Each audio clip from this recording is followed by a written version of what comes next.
மறைந்த இசையமைப்பாளரும் பின்னணி பாடகியுமான பவதாரணி உடல் தேனியில் இறுதி சடங்கிற்காக வைக்கப்பட்டுள்ள நிலையில் மகளின் உடலை பார்த்து இளையராஜா எதுவுமே பேச முடியாமல் சிலையாக நின்ற காட்சிகள் அனைவரையும் உடைய செய்துள்ளது.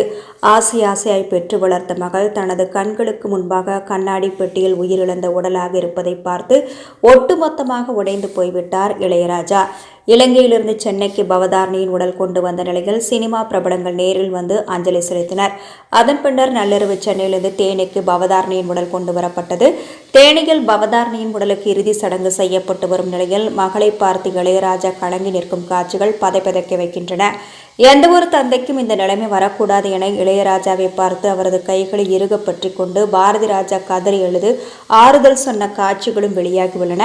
இன்னும் சற்று நேரத்தில் பவதாரணியின் உடல் நல்லடக்கம் செய்யப்படும் என தகவல்கள் வெளியாகியுள்ளன. பவதாரணியின் உடல் தேனிக்கு கொண்டு செல்லப்பட்ட நிலையில் அந்த ஊர் மக்கள் மற்றும் இளையராஜாவின் உறவினர்கள் அனைவரும் இசை தேவதைக்கு கண்ணீர் அஞ்சலி செலுத்திய காட்சிகளும் வெளியாகியுள்ளன.